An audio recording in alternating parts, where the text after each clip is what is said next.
The female warden brings meals to the prisoners every day, but she has never actually seen what they look like. This is because in this very prison, the inmates are all top-tier elites with immense mental power. However, their minds have collapsed, causing them to regress into a fluffy white lion major, a stunning bird of paradise, the first prince as a black panther, a fluffy palace's cat, and even a nine-tailed fox pirate leader. Each one is a cold-blooded monster, yet, they all shamelessly flirt and beg for affection from her. Her name is Jianlan. She accidentally transmigrated into a book as a cannon fodder waste plant. To survive, she fled to a remote star and became a prison warden. On her first day of work, the White Lion Major General suffered a mental breakdown. With eyes fixed on his bright red body, he tirelessly slammed against the cell door. The blue light of the protective shield flickered between transparent and solid states. The White Lion's fur was quickly stained red. Mu Tangfeng, the bird of paradise, had red-rimmed eyes. He looked away, unable to bear the sight. He Hanchi had once taken on thousands of enemies alone. He became famous in a single battle while saving tens of thousands of refugees. He was not only an idol to many in the Interstellar Union, but also the war god he admired most. But from the day the Empire sent them here, they knew they had long been abandoned.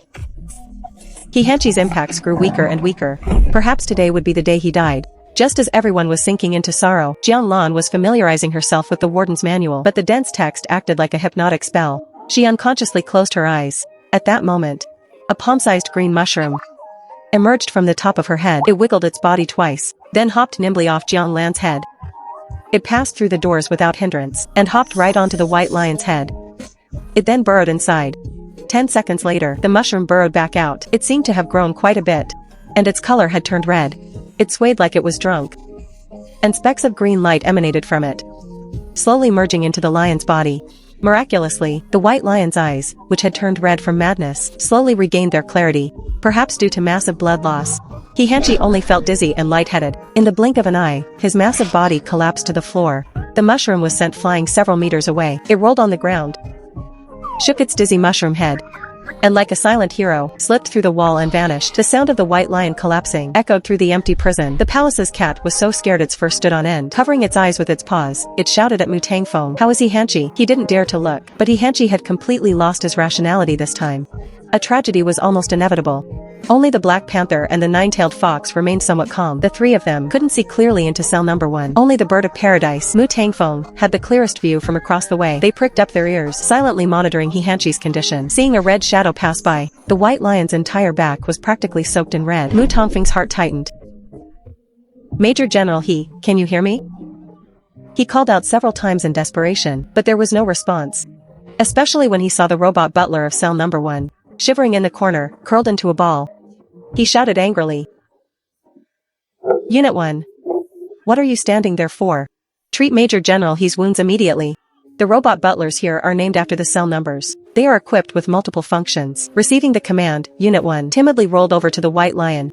It nudged him gently, confirming the lion really couldn't move, and that his spiritual power had temporarily stabilized. It finally felt safe enough to return to its original form. Using its mechanical arms, it moved the great lion into the medical pod within the room. Unit 1. Is Major General He still alive? Mu Tangfeng forced these words out of a tight throat. It was the first time he had seen He Hanchi in such a state. He almost didn't dare to hear the answer. Unit 1's eyes flickered. Its cold, mechanical voice now carried a hint of human-like relief. The Major General mostly has severe external injuries. He is alive. Hearing this, the inmates in the cells finally breathed a sigh of relief. But if things continued like this, death would only be a matter of time. Mu Tangfeng's mood plummeted again at the thought. Watching Unit 1 begin to clean the cell, he pressed the red call button on the side of his door. Inside the desolate prison office, Jianlan was sleeping soundly. Suddenly, a piercing alarm rang out. She jolted awake as an announcement said, "Attention warden, the call button in cell number 2 has been pressed. Please arrive within 5 minutes." Jianlan was instantly wide awake. The prison was large, but luckily the office wasn't too far from the high security block. She arrived at the block on time. Seeing the blood inside cell number 1, where Robot Unit 1 was performing dual duties of repair and cleaning, she was startled. What happened? Ignoring the call from cell number 2 for a moment, she peered into cell number 1. The White Lion was nowhere to be seen. Oh my god, it's only my first day. Has someone already escaped? There was a verification lock outside the door for the warden, but she remembered the manual and the previous warden's warnings. Never open the cell doors, because they might not only attempt to escape, but their spiritual instability could cause them to suddenly turn violent. She valued her life very much. Ensuring the protective door was intact, she walked towards cell number 2. Sir, how can I help you? When she looked inside, A flash of amazement crossed her eyes. She was stunned. She didn't expect Mu Tangfeng to be in human form. The bird of paradise's animal form was already stunning, but in human form, the man's features were incredibly refined. Seeing her starstruck expression, Mu Tangfeng snorted in displeasure. Go open the door to room 1. Go in and help Unit 1 clean up. His commanding tone was laced with deep contempt. Jiang Lan was almost amused by his arrogance. Looking at the state of room 1, it was clearly a spiritual outburst. If I were stupid enough to open that door, I'd be asking for death. But since it was her first day, she maintained a polite, professional smile. I'm sorry, Mr. Mu. We are generally not permitted to open the doors. Mu Tangfeng actually understood. The Empire just wanted them to die here. But remembering He Hanqi's mental breakdown, he couldn't help but take his anger out on the female before him. He threw a lunchbox out through the slot. Food spilled everywhere, cleaning the mess outside the cell. Isn't asking too much, is it? Jiang Lan was annoyed, but then, she suddenly thought of her friend's cat, and the cute way it would push water cups off the table. Meeting Mu Tangfeng's smug grin, her anger strangely dissipated. People are always more tolerant of fluffy things. Besides, she was a major fan of all things fluffy. Otherwise, she wouldn't have chosen this job. She tucked away her smile. Very well, sir. She turned and left after speaking. Mu Tangfeng's laughter grew louder. Next door, Jiang Xia couldn't help but comment, impressive, Mu Tangfeng. If you did that to me, I'd want to hit you. And yet that woman still had a smile on her face? Haha, you short-legged beast. You want to hit me? Try getting out of yourself first. Mu Tangfeng, if you're so tough, fly over here. Let's duel. Mu Tangfeng ignored him. He couldn't maintain his human form for long. He reverted back to his avian form, thinking the female would soon be over to clean. His mood improved slightly. He even moved a chair to sit by the door, waiting for the show. He didn't have to wait long. Jiang Lan returned, but she brought a robot with her. Mu Tangfeng's face turned livid. You female. How dare you deceive me? I told you to clean it. Why did you bring a robot? But I'm the one who brought the robot. If it cleans, isn't that the same as me cleaning? Jiang Lan blinked innocently. Mu Tangfeng stood up from the chair, gritting his teeth. His claws left after images on the floor from his Curie. His wide wings created a gust of wind inside the cell. As the sole heir to the Mu family, one of the Empire's 4 great houses, Mu Tangfeng used to be an incredibly powerful figure in the Empire. No one ever dared to provoke him, let alone exploit loopholes like this. Even the previous wardens, when ordered to pick up food he threw on the ground, didn't dare to utter a word of protest. Yet this female appeared small and fragile, but was incredibly bold.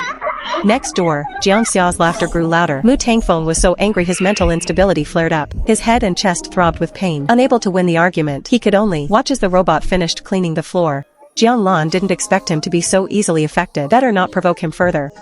She sighed. She took a cloth from the robot and wiped the floor twice. Then she left with the robot. Seeing this, Mu Tangfeng gave a cold snort. The pain in his head and chest subsided slightly. Even if the female was just putting on a show, at least she cleaned it herself. His pride was somewhat preserved. Interesting, Jiang Xia rolled his eyes. Then, he pressed the call button in his own room. You've had your fun. Now it's my turn. Jiang Lan had just sat down when she had to stand up again. This time, the light for room 4 was on. These lords certainly knew how to cause trouble, but she wasn't afraid. To be safe, she brought the robot again to cell number 4. The palace's cat inside was sitting on a crystal-clear throne. He looked very elegant. But to Jiang Lan, he looked just like a child. Master Jiang was incredibly cute. She really wanted to go in and pet him. Jiang Xia could naturally feel her gaze. It was just different from how other females looked at him. There seemed to be a strange kind of affection in her eyes. Not fanatical or starstruck. He couldn't quite put his finger on what was weird about it. Still, I don't hate this female that much. Life in prison was very boring. So, messing with the warden had become their hobby. He shook off his thoughts, and had Unit 4 pass out the lunchbox. Jiang Lan took it and looked inside. It was licked clean. Not a single grain of rice was left. No wonder he looked so plump. He really took good care of himself. Her eyes sparkled with amusement. Great job. You ate everything. She sounded just like a mother praising her baby. Jiang Xia was planning to be difficult, but his fluffy round face instantly turned hot at her words. How unique. She's the first female to ever praise me like this. His tail wiggled slightly behind him, making him look even more adorable. Jianglan stood there and admired the view. Being able to see but not touch something so fluffy was quite frustrating. She decided to collect the boxes from rooms 3 and 5 while she was there. The Black Panther's dark face didn't show much emotion. The fox, Yan Huishui, seemed to quirk his lips. He even gave Jianglan a suggestive look. Perhaps she had been single too long, but she even found a fox handsome. Jianglan felt a bit dazed. She quickly shook her head. Behind her, Jiang Xia saw this and gave an angry huff. This female is too fickle. She was just smiling at me, and now she's smiling at other beastmen. He rushed to the door and banged on it, successfully drawing Jianglan back. Master Jiang, is something wrong? I want another bowl of rice. No rice, just meat. I want to eat it within 10 minutes. For every minute you're late, I'll ring the bell until you're fired. Hearing this, Jianglan decided to retract her earlier assessment of him being harmless. To avoid going over the time limit, she immediately nodded and left. She rushed to the cafeteria to pack the meat. She hurried all the way back, successfully making it within 10 minutes. She brought the meat, having run so fast she was panting. Her small face was flushed pink. Seeing this, Jiang Xia's tail swayed unconsciously. I'll give you credit for that. He awkwardly told the robot to take the lunchbox, but Jianglan didn't move yet. Instead, she spoke up. I fulfilled your request, Master Jiang. If there are punishments, there should naturally be rewards. Since I delivered it on time, you must promise not to press the call button again today. She had just been running, and her breathing still hadn't quite evened out. Her voice sounded even softer and more delicate. Even though she was trying to be assertive, Jiang Xia was completely mesmerized. He didn't even hear what she said. He just nodded dazedly. Only after the robot brought the food in did he realize what he had agreed to. That damnable female. Her spirit animal must be a fox too. Otherwise, why would my head be so cloudy that I'd agree to such a thing? The title of warden sounded nice, but they were practically servants to the inmates. Why should I listen to her conditions? But as a male, he was always true to his word, so he couldn't go back on it now. Jiang Xia angrily bit into a large piece of meat. Oil got all over his fur. Realizing the female was still at the door, he silently turned his back to her. His eating manners became unusually refined. Looking at the round ball of fluff from behind, Jiang Lan's hand started itching again. Thinking about the incident in room 1, she walked over to the fox's cell, as he seemed to have the best attitude. She asked about Hanshi's condition. Learning that he had been moved to the medical pod, she was glad she hadn't listened to that bird and opened the door to clean. The spiritual outburst had wrecked the room. If she had gone in, she might have lost her life, but then she remembered Hanshi's heroic deeds on the interstellar net. She felt a sense of regret and pity. She thanked the red fox and turned to leave. Yan Huishui found this new warden rather interesting. Mu Tangfeng and Jiang Xia. Don't scare her away too soon. Fox beastmen have innate charm skills. When activated, they can put someone into a trance, turning them into puppets to be manipulated at will. Jiang Xia, with his face covered in oil, glared fiercely at Yan Huishui. Mind your own business, and don't you dare use those fox tricks on that female. Yan Huishui had indeed used it on her, but she had snapped out of it in just a few seconds. It was completely beyond his expectations. Even the powerful Hanshi had taken over 10 seconds to break free back then. Thinking of this, his laughter grew more uninhibited. He murmured softly, interesting indeed. For the next few hours, the call button didn't ring once. Lunchtime was approaching. Jiang Lan went to the kitchen ahead of time. The kitchen robots were working steadily. Every step was strictly controlled. The hygiene was excellent, but the flavors were too monotonous. Everything was just plain stewed meat. There were no seasonings other than salt. Even though the ingredients were expensive, they didn't taste very good. She looked around the kitchen. The fresh storage was stocked with all sorts of spices and vegetables. Her eyes lit up. She happily took some out, deciding to make stir-fried meat with green peppers and mushrooms. She also brewed a nourishing meat soup with medicinal herbs. Finally, she added a few red dates. The aroma was sweet and rich. She packed 2 lunch boxes, one for herself and one for Hanshi. As she finished, the robots finished packing the meals for the other lords as well. Satisfied, she put the lunch boxes into her spatial bag. She delivered the food to the lords on schedule. Medical pods in this world were incredibly effective. In just a few hours, Hanshi appeared back in his cell, seemingly unharmed. But Jiang Lan's sharp eyes noticed the fur on the lion's front paws was much thinner. She could even see the pink skin underneath. At least he was alive. Are you feeling alright, Master He? Hearing that title, Hanshi felt as if a lifetime had passed. Everyone called him Major General. Even the previous wardens did so. But he was no longer that Major General on the battlefield. His eyes fell on Jiang Lan. His ice blue eyes were like the vast ocean. Even after nearly dying, there was no self-pity in his gaze. Thank you for your concern, Warden. I am fine now. That's good. She then took out 2 lunch boxes. One was packed by the robot, and the other was homemade. I thought since you were just injured, I'd make you some nutritious soup. If you don't like it, I brought the cafeteria food as well. A trace of surprise appeared in Hihanchi's eyes. He studied Jianlan seriously. Those eyes were very clean, conveying genuine sincerity. His gaze softened. Thank you. It smells delicious. It's a dish I've never seen before in this prison. I like it very much. His voice was like a spring breeze. Jianlan couldn't help but blush for some reason. Across the hall, the ignored Mu Tangfeng was fuming. He slammed his wings against the door. Talk, talk, talk. Are you trying to starve us to death? Jianlan snapped back to reality. She turned and quickly placed the food in the slot. Then she moved to the next cell. When she saw Mu Tangfeng open his lunchbox, Hihanchi's gaze unconsciously drifted over. Seeing the bird angrily banging his bowl and complaining about the same old food, he lowered his eyelids. So, only I have this? Of course, in the entire prison, only Hihanchi was polite. Unlike the others who acted like spoiled masters, Jianlan wasn't going to look for trouble. After delivering lunch to the lords, she began to eat in her office. In her modern life, she had been very independent. She had escaped her sexist family long ago, so her cooking skills were quite good. She took a bite. She finally felt alive again. Good food truly has the power to heal the soul. She quickly finished her meal. She even craved some dessert after the meal. No sooner thought than done. She put the ingredients into the robot's food processor. She adjusted the parameters. In just 5 minutes, she had freshly baked strawberry cream cupcakes. Oh my god. The robot's cooking is too good. She kept a few for herself, and delivered one to each of the lords. Seeing Hihanchi's 2 lunch boxes licked clean, she felt a sense of pride in her cooking, perhaps because he was full and satisfied. The great lion was lying lazily on the bed with his eyes closed. He opened his eyes when he heard Jianglan's footsteps. Warden, you're here. Jianglan smiled back. I brought some after-meal dessert for you all. Give it a try. If you like it, I can prepare more next time. Hearing the words for you all, Hihanchi realized he wasn't the only one anymore. He didn't seem unhappy at all. Instead, he was grateful that Jianlan was thinking of him. As the robot butler brought the cake over, his pink nose twitched, sniffing it in front of the massive lion. The little cake looked like it wouldn't even fill a tooth gap. It seems a bit small. Jianlan awkwardly changed the subject. Right, my name is Jianlan. You can just call me by my name from now on. Being called warden always feels a bit strange. Alright. The white lion lowered his head, his ears turning red. Jianlan collected the lunchbox and headed to cell 2. This time, Mu Tangfeng had also licked his plate clean. He gave Jianlan a cold huff when he saw her, clearly still brooding over what happened this morning. Jianlan wasn't going to spoil him. She set down the cake, said a polite word about it being dessert, and left. I ate everything. Why did she praise that short-legged shrimp and not me? He angrily banged against the security door again. Jianlan turned back.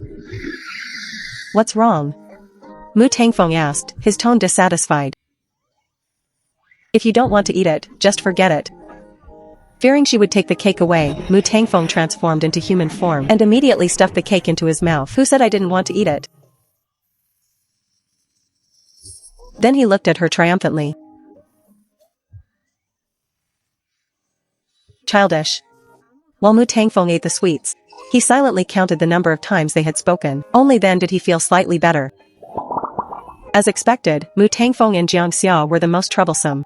The black leopard, Yi Ming, didn't say much. He simply offered a word of thanks, had the robot take the cake, and retreated back into the darkness. Jianlan glanced towards cell 3 out of the corner of her eye. The further in she went, Yi Ming was only a voice in the shadows. She withdrew her gaze and arrived at Jiang Xia's cell. Jiang Xia had behaved much better after the morning incident. After taking the cupcake, he curiously took a lick. He couldn't help but look at her.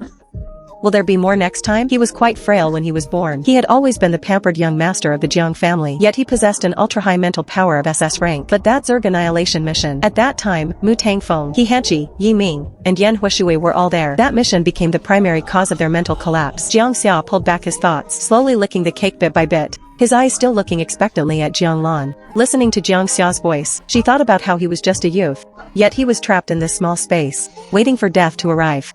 Her heart unexpectedly softened. She couldn't help but take out another small cake. Anyway, out there, she could eat whatever she wanted and make more whenever she liked. She couldn't show favoritism too obviously, so she eventually gave everyone 2 cakes. Yan Huishui didn't care much for sweets. Seeing Jianglan bring them out with a somewhat reluctant expression, he found it both amusing and cute. Just give me one. I don't eat many sweets. Alright. Jianglan happily took one back. Then next time I'll make other desserts that aren't so sweet for you to try.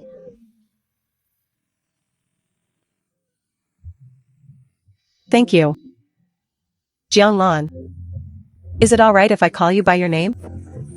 Yan Hushui's voice was alluring, and his eyes were as beautiful as shifting ripples of light, but Jianglan quickly snapped out of it. After several encounters, she had developed some immunity. After hearing the conversation between Yan Hushui and Jianglan, He didn't touch the extra cupcake either. When Jianglan passed by his cell again, he awkwardly called out to her, "The lunch you made today was delicious.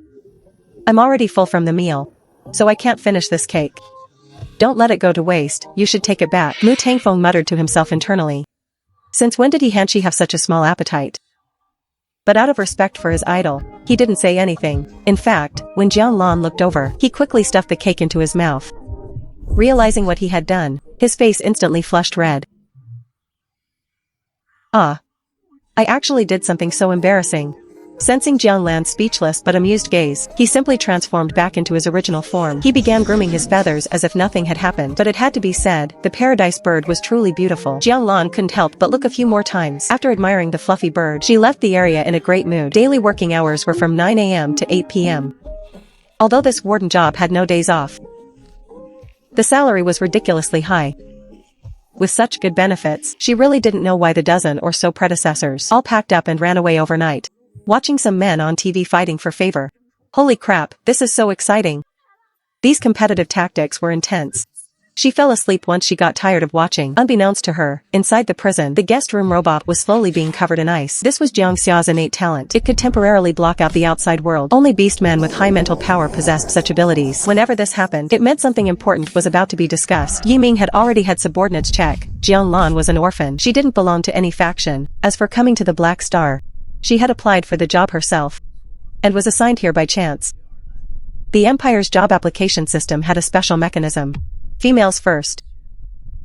However, her mental power was F rank, a spirit of fertility. Based on the current situation, she didn't pose any risk. Although her rank is low, this female isn't simple either. She was able to resist my clan's innate talent. Perhaps the information you saw, First Prince, was also fabricated by someone with an agenda. Yan Huishui, you're shameless. You actually used that kind of skill on a female? Seeing Jiang Xia's infuriated look, Yan Huishui chuckled. It's only been a day. Jiang Xia, you haven't been bought off by her, have you? Do you take me for an idiot? I just can't stand you seducing females like that. Seeing the two of them through the security doors, on the verge of a fight, He in a foul mood, shouted, enough. Now is not the time for bickering. Since we can't confirm for now Jiang Lan's specific identity, everyone should stop deliberately making things difficult for her. In the past, he would turn a blind eye. That was because the previous wardens were tools sent by the Empire to monitor them, but this time is different. Jiang Lan might be innocent. Regarding He words, the others didn't raise any further objections. And so, some time passed in peace. An unauthorized starship landed on the Black Star. Jiang Lan welcomed her first visitor since taking office. Curious, Jiang Lan walked toward the main gate. From a distance, she saw a young man wearing gold-rimmed glasses, looking very gentlemanly. The man introduced himself as Rio. He had come to see His Highness Shi Ming. It was only then that Jiang Lan realized that the mysterious big black leopard was actually the first prince of the Empire, but a warden couldn't just let anyone in. She entered the code for cell 03 on the communicator and received the black leopard's consent. Only then did she bring Rio to the cell. She was also tactful enough to leave them some private space. After she left, Yi Ming had Jiang Xia use his ice-blocking talent. Only then did Rio pull a small vial of potion from his coat. This was the latest result of Dr. AI's research. It had a chance to reduce the mental collapse value by 10 points. As the first prince of the Empire, because his own mental power was so high, Yi Ming had secretly established a research group years ago to specifically study mental collapse. Dr. AI was the lead professor. Rio was the subordinate he had assigned to manage it. If this research can really achieve such results, doesn't that mean Major General He can be saved? And everyone else can be saved too? I cannot guarantee it. 100%. There is a certain level of risk in everything. Although Dr. AI said the risk is only 20%, there is a side effect that could lead to an even more severe mental collapse. Give it to me. Rather than waiting for death, it's better to take the initiative. Perhaps a gamble will bring a turning point. Seeing him hold the vial to his mouth, the others all urged him to be cautious and scrambled to take the medicine themselves. A warm current flowed through Yi Ming's eyes. He knew they were trying to help him, but this was also the result of his careful deliberation since Dr. AI had sent Rio here.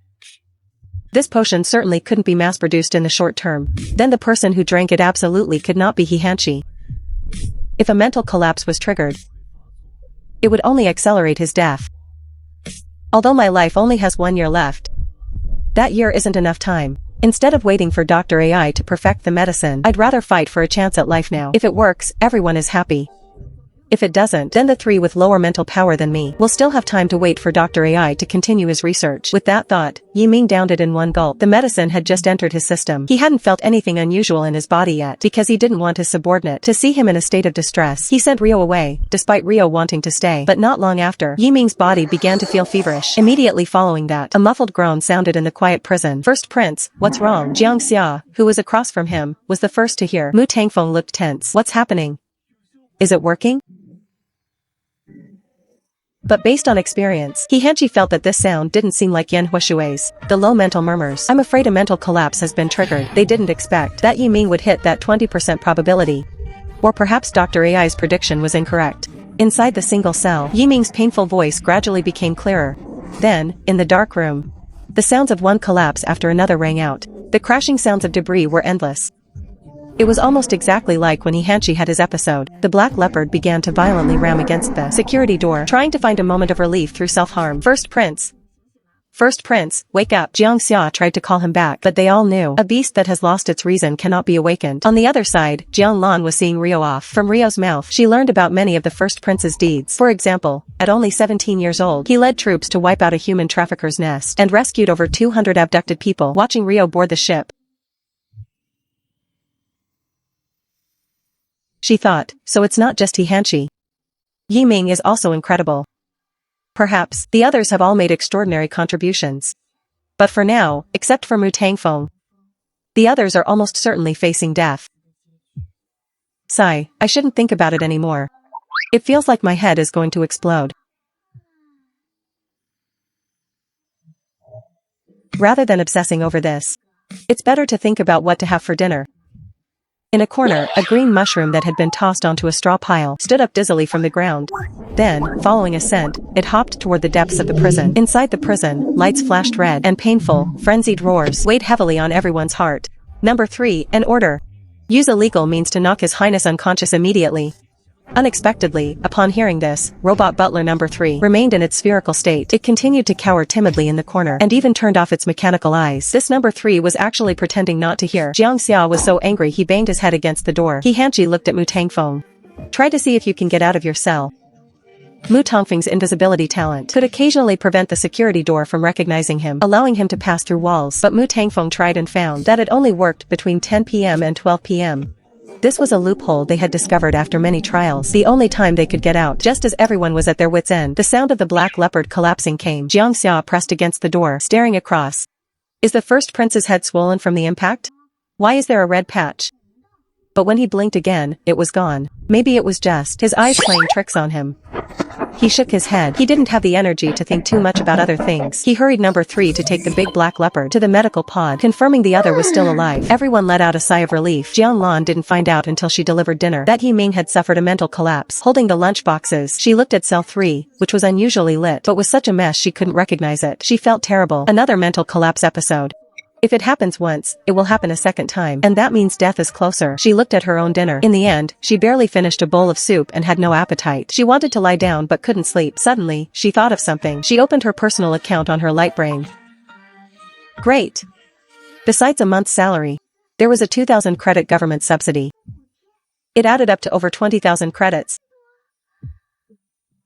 Looking at her balance, she didn't want to blink for a long time. She finally decided to buy some snacks to reward herself. But after adding 1,000 credits worth to her cart, she realized shipping was only free after 1,500 credits. She picked through the clearance section. She saw a yellow pet yarn ball and, by some strange impulse, bought it. Then she added some more snacks, finally reaching the free shipping threshold. Before ending her shift, she took another walk through the prison. The big black leopard hadn't come out of the medical pod yet. Don't worry too much. After all, he's still alive, isn't he? But lying in bed that night, Jiang Lan still couldn't resist searching the network for mental collapse over 50%. Is there still a way to cure it? But everyone's conclusion was that death was inevitable. Is there really no other way? Must so many people in the empire just wait to die? Since the post was trending, there were soon many replies. One user, nicknamed Heaven, give me a female master, suggested that perhaps finding a high mental power female to suit them could lead to a miracle.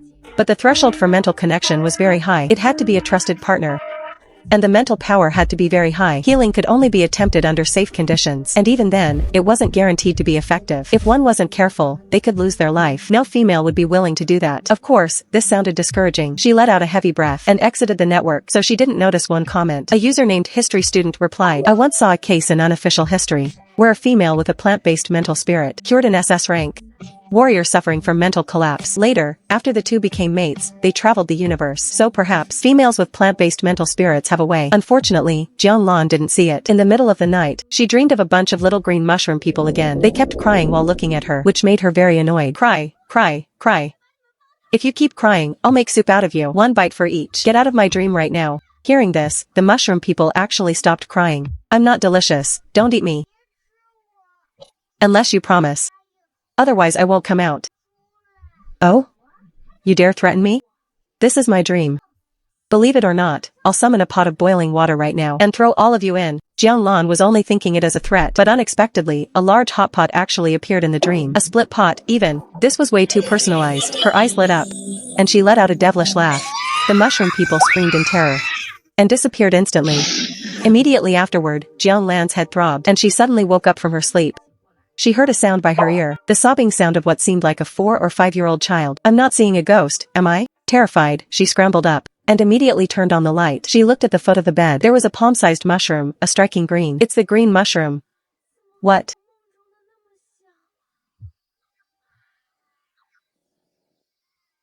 No more crying. The little mushroom reflexively stopped its tears, but its little body stubbornly turned away slightly, exuding an aura of grievance and sorrow. Although this mushroom looked a bit poisonous, it was actually quite cute. Alright. I won't be mean to you. I won't eat you.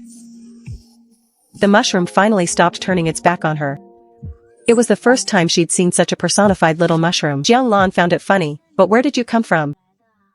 Why are you in my room? Master, I am your mental spirit. Of course I have to follow you. The crying from just now seemed to have come from inside her head too.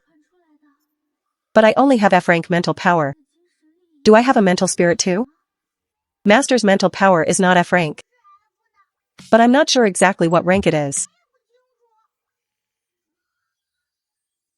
Could the changes in mental power be related to the legends? Ah? Forget it, I'm too tired to figure it out. Master hasn't given me a name yet. Ah. You look like those poisonous Yunnan mushrooms. Let's call you Xiaodu, little poison. The little mushroom finally had a name. It finally obediently returned to her sea of consciousness. The next day, Jianlan sat on the bed with sleepy eyes. She suddenly thought of something. Xiaodu? The voice in her head responded quickly. Only then did she confirm that last night wasn't a dream. Although she didn't have the original host Snow Lotus experience. It was quite cute being so plump. Thinking of this, she had Xiaodu appear. After squeezing the soft mushroom flesh, she finally got out of bed, satisfied. After a whole night, when she went to deliver breakfast, Yi Ming had recovered.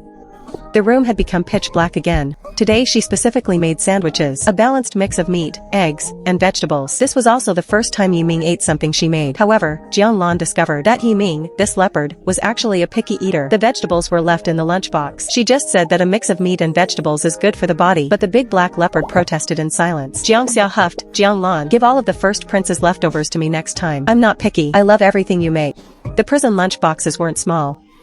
Jiangxia not only ate a lot of meat, but also 2 sandwiches. Is he really not afraid of bursting? Jianlan didn't dare give him any more. Looking at the dark cell 3, she thought, if he doesn't like it, I don't need to waste my effort next time. Just as she was thinking this, she heard Yi Ming's voice. It was delicious. I'll eat it next time. Alright. Hearing that, Jianlan didn't say anything more. As she passed cell 2, she stole a glance. It seemed Mu Tangfeng had become much quieter. He hardly spoke. SS rank beast men have incredibly sharp perception. Mu Tangfeng naturally noticed Jiang Lan's gaze. He awkwardly turned his head away. Yet he stretched his neck out 2 meters long, revealing a long and elegant side profile curve. He was even secretly peeking at Jiang Lan's reaction. Seeing the obvious admiration in Jiang Lan's eyes, his neck almost stretched up to the ceiling. Not until Jiang Lan left the prison did he stretch his wings and relax his body. Meanwhile, Jiang Lan was pruning flower branches in the garden. In the high-tech era, delivery was super fast. The things Jiang Lan bought yesterday were being delivered by a robot right now. She quickly carried them back to the office, eagerly starting to organize her snacks. I'll just share a tiny bit with the lords to let them try. The rest, of course, are all my treasures. As for this pet yarn ball, she thought about it and decided Lord Jiang Xiao was the most suitable. Ha ha ha, after all, the rabbit form looks a lot like the big cat at my friend's house. Thinking this, she immediately packed up and went to the prison. It hadn't been long since breakfast, so the beastmen were all busy with their own things. Considering the lord's needs, the prison's facilities were customized according to everyone's preferences. As a major general, He Hanshi had many fitness projects in his room. Daily exercise was essential. Mu Tangfeng was quite vain, so there were many mirrors in his room. When he had nothing to do, he'd take a comb and groom his exquisite feathers. Occasionally, he'd read mechanical books or poke robot number 2 for fun when bored. Yiming had night vision, so he preferred reading books in a dark environment. He often kept an eye on news trends, but their accounts were currently banned across the board.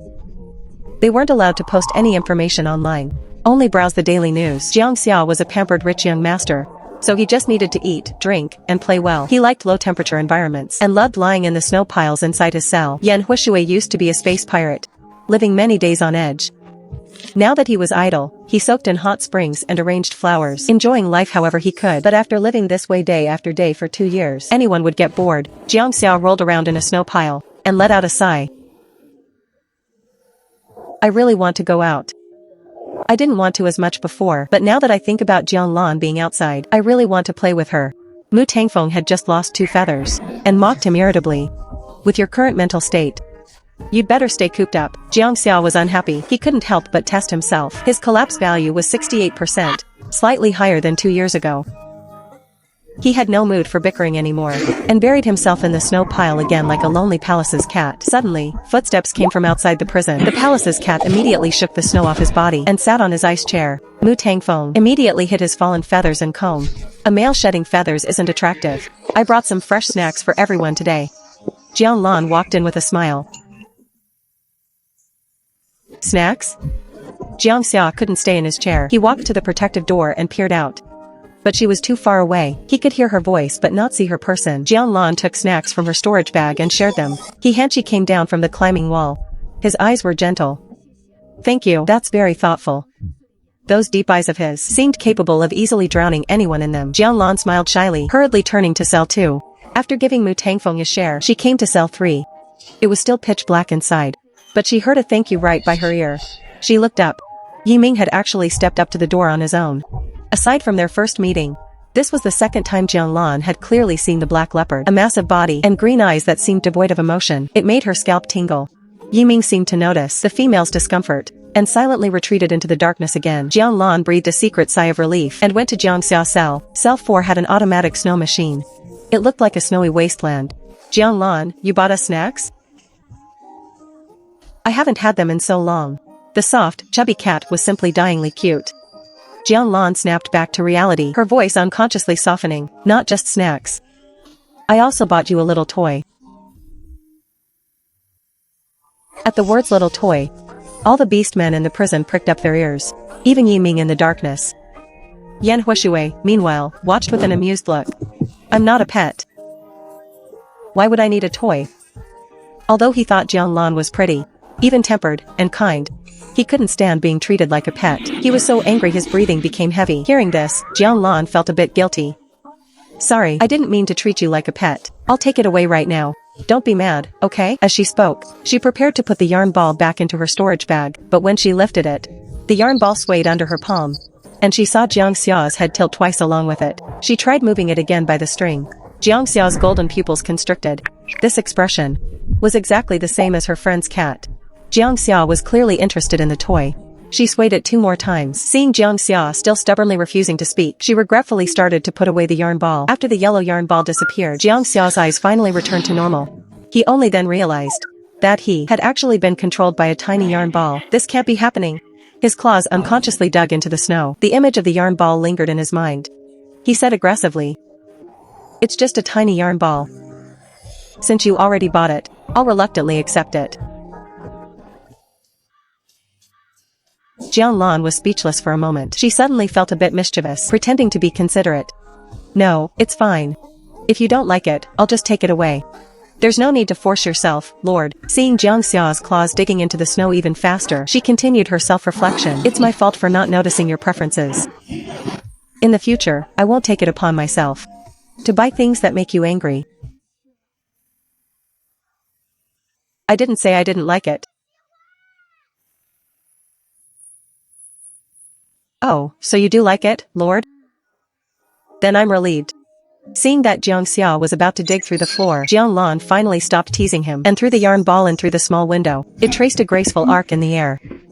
Jiang Xiao instinctively chased it but stopped halfway to feign composure, walking toward his ice chair. While eyeing the toy from the corner of his eye, robot number 4 thought it was trash. After scanning it, it brought out cleaning tools to tidy up.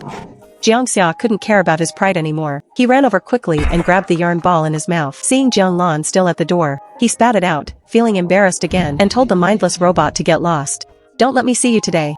Robot number 4 was confused. It beeped and automatically went to the corner to stand by. Young people have such short tempers. Jiang Lan shook her head helplessly. As long as the big cat liked it, that was fine. She didn't linger and went to cell 5, Yan Huashui cell. She first handed in the snacks, then the flowers she just picked in the garden this morning. Yan Huashui walked forward gracefully. He took a delicate sniff. "Thank you. It's very fragrant. And beautiful." At the sound of his deep voice, Jiang Lan's hand almost shook and dropped the flowers. Luckily, after all this time, her composure had greatly improved, so she didn't embarrass herself. She blinked and looked at Yan Huashui. The robot behind him came to take the flowers. Robots always follow the master's orders. But Yan Huashui's lips curled slightly. He let number 5 come over. He didn't test her any further. The initial distance and defensiveness in his eyes relaxed a bit, but he still felt this female wasn't simple. Though seemingly calm, she had captured the trust of everyone in the prison one by one. Although they hadn't found out who was behind her yet, she was right under their noses. She would show her true colors sooner or later. After the robot took the flowers and Jiang Lan left, no one in the prison spoke. Only the sound of suppressed breathing surged in the air. Just then, Jiang Xiao's loud pouncing sound broke the silence. "You can't escape, little yarn ball." At this moment, if one could describe it simply, it was that his happiness was hurting everyone's ears. Jiang Xia had just gotten a new toy. He didn't care about anyone else's life. He just wanted to know how else this yarn ball could control him. After his paw accidentally batted the ball far away, he suddenly got excited. Like a first-time hunter, his tail flicked rapidly, and he immediately pounced. "Wow, ha ha ha. I didn't expect this little yarn ball to be so much fun." Mu Tangfeng couldn't take it anymore. Robot number 2 had been taken apart into pieces by him. "You're so noisy, Jiang Xia. Can't you be quiet for a while?" Hearing this, Jiang Xia realized his behavior was indeed quite embarrassing. He peeked toward the opposite side. Inside Yiming's pitch-black cell, a pair of glowing green eyes were fixed on the yarn ball under his paw. The palace's cat's fluffy body immediately hid the yarn ball completely. He even silently turned the transparent door into a thick wall, blocking the view. Then Yiming suddenly spoke. "Jiang Xia, use your ice seal skill." Jiang Xia knew Yiming was about to discuss something important. He temporarily set aside his playful mood, carefully hid the ball under his ice chair, and immediately used the skill. Yiming immediately communicated with Liu. "How is the prince?" As soon as he received Yiming's call, Liu spoke impatiently. He had been in the lab all day, waiting for a reply with Dr. AI. Yiming stared at the chip detection data. "It seems to have some effect." The collapse value indeed decreased a little. My mental collapse was at 73%. Now it's 72%. That's not right. If my potion was successful, it couldn't have only dropped by 1 point. Did I overlook something? But since it can lower the collapse value, even if the process was a bit dangerous, maybe we can research in this direction. Maybe it wasn't because of the potion. When my mental collapse flared up a while ago, the value also dropped from 89% to 88%. I just wasn't sure before, but now that yours has dropped a bit too, it's too much of a coincidence. As soon as these words were spoken, the beastmen all looked incredulous. First, the mental collapse value actually decreased. Second, they didn't know that He-Hanshi's mental collapse value had actually already reached over 80. Impossible. Without drugs and soothing after a mental flare-up, the value only increases. It's impossible for it to decrease. If it really could decrease, then those S-rank beastmen wouldn't have died before. Any beastman whose mental collapse exceeds 85%. Once it flares up, none survive. That Hihanchi is still alive can only be called a miracle. The prison fell silent for a while. Clearly, they were all processing the shocking news. Discussing for half a day yielded no results. They would need to study Hihanchi's and Yiming's blood. The communication ended there. Major General, look, those collapse values are already so severe. With values like that, if it flares up just one more time, it will be hard to survive. Whether I live or die, I'll leave it to fate. But are you resigned to that? Hearing this, something flashed quickly through Hihanchi's mind. His heart skipped a heavy beat. He seemed to have more to care about than before. Jianlan. He whispered these two words, a gentle warmth, calm as water, but his eyes unconsciously grew a bit dim and melancholy. He wasn't resigned. He didn't answer Yan Huishui, just moved silently. Dr. Ai's urgency to study the potion was immediate. They said that day, and Liu arrived by evening. Familiarity breeds ease. Looking at Jianlan who came to meet him, Liu nodded and smiled, even bringing a gift for her. Jianlan wanted to decline, but Liu insisted. She said thank you. And finally, helplessly, accepted it as the two headed into the prison again. Miss Jianlan has such a good temper. You must have many pursuers, right? The empire had many males and few females. Females were held in high regard. Most were arrogant and looked down on everyone. Jianlan paused before explaining slowly. No. My mental power is F rank. And my fertility value is 0. No male would be interested. But my mental power. With a low mental power, I don't need to go to the battlefield. Don't have to worry about mental collapse. And don't need a partner soothing. As for children, I'm not particularly fond of kids anyway. A perfect wife. Recalling the warm meal on the spaceship. When they rushed home from Black Star the other night, he couldn't help but marvel at Jianlan's thoughtfulness. You're a very good female. Thank you for the compliment. Jianlan still didn't quite understand the man's meaning, only feeling that the gift box in her hand was a bit like a hot potato. Luckily, they reached the prison soon after. After dropping him off, she quickly vanished. Looking at the retreating back of the female, and thinking about the lack of response, Liu felt a bit disappointed. Looking at Yiming, who was having his blood drawn inside the door, he suddenly asked. Prince, is Miss Jianlan of marriageable age? The white lion and the black leopard both looked at Liu in unison. Miss Jianlan is really nice. What if I pursue her to be my wife? You want a waste female with 0 fertility and F-rank mental power? I don't quite agree with those words. Besides, I don't care about that.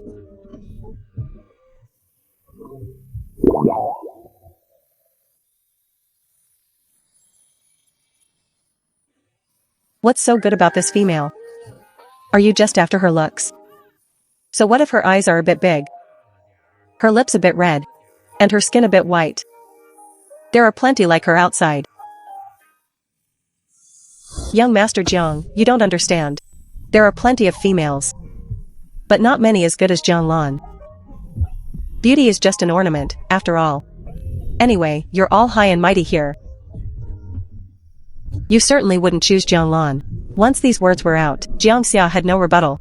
After all, he also thought Jianlan was very good. But looking at Liu, how did he feel like this male was unworthy of Jianlan in every way? Is your mental power that high? What makes you think Jianlan would be interested in you?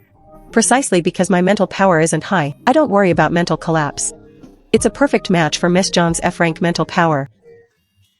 I intend to pursue her diligently. Most of the people in the prison fell into silence. Males with high mental power and mental collapse were indeed not suitable for Jianlan, especially the few of them. It seemed they didn't even have the right to pursue her. Jiang Xia was speechless, but the speed of his teeth grinding increased. Hihanchi's eyes darkened.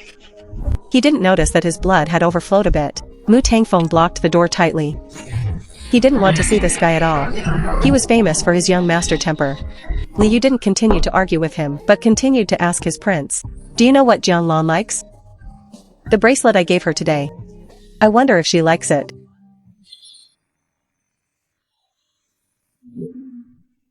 Li Yu, I brought you here to work. Not to pursue females. In the future, until Dr. AI's potion is finished, don't come over. Communicate through the link if there's anything. Save time. Li Yu looked disappointed, thinking it would be forever before he could see Jianlan again. He wanted to say more, but was directly kicked out by Yiming. Fortunately, before leaving, he successfully added Jianlan as a friend, and just like last time, Jianlan gave him another meal to eat as a late-night snack on the way back. Miss Jianlan, you're so kind. This is just the Chinese way of hospitality. Packing a dinner really isn't much. But that pink diamond bracelet was too expensive. She was thinking about how to bring up returning it. When the built-in notification on her wrist chip rang, she had to arrive within 6 minutes. Ever since she was late once, she discovered that for every minute overtime, 100 star coins would be deducted. She hurriedly bid farewell to Li Yu and ran all the way, finally arriving on time. She was panting heavily. She clicked the chip, and only then discovered that the summon was actually from Yiming, who had never actively looked for her. What's wrong, Lord Ji? Yiming was hidden in the darkness, his eyes quietly scanning her 2 wrists. Only then did he speak. Is Li Yu gone? Hearing Jianlan say he just left, his expression unconsciously relaxed. Jianlan wiped the sweat from her cheek. She checked the time. It's almost my time to clock out. Is there anything else, lords? If not, I'm heading off. Who knew Mu Tangfeng would flip? Insisting on having some kind of iced drink, his tone was a bit aggressive, as if someone had offended him. Following that, I want one too. Bring one for me as well. What's wrong with everyone? I don't think I've mistreated them lately. But in order to get off work quickly, she turned to Yan Huishui in cell 5. Does Lord Yan need one? In that case, then I'll trouble you. Jianlan went to the kitchen again, baffled. Luckily, technology freed her hands, so it was quite easy. But thinking about Mu Tongfeng's fiery attitude, she also made a pot of cooling herbal tea. It was great for cooling off, but the taste was enough to make one's scalp tingle. Mu Tangfeng had never had herbal tea before. After finishing the ice, his throat was freezing. But the fire in his heart hadn't diminished at all. He took a big gulp of the herbal tea. 2 minutes later, he spat it out. What is this stuff? It's so disgusting. So bitter. What is this horrible drink? Jiang Xiao's fluffy face was scrunched up into a ball. He Hanqi and Yiming endured it, and swallowed what was in their mouths. Yan Huishui was the craftiest. He sniffed it, and silently pushed the tea far away. Good medicine tastes bitter, doesn't it? This is cooling tea. It soothes dryness and clears heat. You'll feel much better after drinking it. Young Master Jiang, who had never tasted bitterness, believed her first. He took another sip, but it was truly too bitter to swallow. He spat it out again. The white snow was covered in dark brown marks. On the other side, Mu Tangfeng was skeptical, but he still chose to down it in one go to be defiant. Then it was too cold. It was rare to see this scene. Jianlan was trying very hard to hold back her laughter. He Hanqi and Yiming, who were more composed, listened to the benefits, and finished a cup, without changing their expressions. Seeing Yan Huishui hadn't moved a bit. Won't Lord Yan try some? I'll pass. I'm not like some people. I don't have so much fire in my belly. Jianlan was confused and a bit regretful. But thinking about getting off work, and fearing Mu Tangfeng would recover and cause trouble, she quickly slipped away. The prison returned to silence. Tonight was quite a show. I originally thought Jianlan was just trying to gain everyone's trust, but now it seemed more complicated than that. It seems a bit complicated now. Even the first prince and major general he have lost their composure. What does Yan Huishui mean by that? Are Major General he and the first prince just acting? I only see her as a warden. You're overthinking it. It's just that the weather has been getting hotter lately. As long as you believe those words yourselves. I just want to remind you. She definitely can't be a simple person from the ruins. The waters behind her might be deeper than we imagined. Are you talking about Jianlan? No one responded to that, but Yan Huishui's words caused a huge stir in the hearts of the others.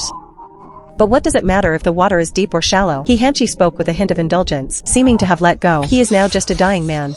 He is no longer the major general who could summon thousands. What profit is there to be gained from him? He even hoped that in the future, she really would want to get something from him. But the truth is, unless it's for work, Jianlan won't easily come to the prison, much less focus solely on him. Thinking of this, his eyes filled with a melancholy despondency. Everyone had mixed feelings. They were all once influential figures in the capital.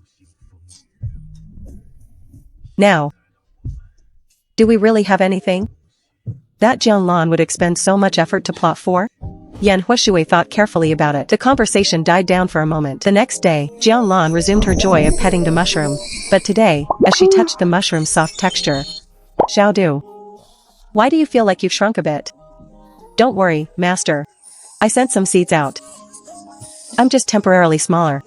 Once I receive more nutrients, I'll get big again. What are seeds? And where do these nutrients come from? Is it the soil? No, it's mental power toxins. Master will find out when the time comes. Xiaodu was acting mysterious. However, Jianlan really did find out the next day. In each cell area, a green mushroom the size of a fist had grown. On Yi Hanshi's climbing bars, on Mu Tongfeng's wooden mirror, on Yi Ming's leather sofa, in the snow pile next to Jiang Xiao's ice throne, and beside Yan Huishui's steaming hot spring pool. After a long battle with them, the 5 robots, on the same day and at the same time, shared the same confusion. Why couldn't these mushrooms be removed? These mushrooms were like an infinite loop of growth spots. Even if they were pulled out, the mushrooms would be back in the same spot, intact, as soon as they turned around. So stupid. You can't even clean up a mushroom. Jiang Xia simply went in person and tried to bite it. Then he discovered that it felt like he was biting a mouthful of air. Refusing to give up, he bit it a few more times, but there was no sign of the mushroom being removed. After a long time, he finally gave up in exhaustion. It's just a mushroom. Nothing special about it. Actually, his cell was always kept at a very low temperature. How could mushrooms grow in such an environment? Everyone shared the situation of the mushrooms in their rooms. In the end, they couldn't figure out what these mushrooms actually were. They could only let them grow wild. Mu Tangfeng leaned in gently to sniff one. He vaguely sensed a familiar scent. The scent was somewhat like the one on Jianlan. He had smelled it twice before, but he suspected he was going crazy, actually looking for Jianlan's presence in a mushroom. He laughed at himself mockingly, and didn't take it to heart. Soon, Jianlan noticed the extra mushrooms while delivering meals.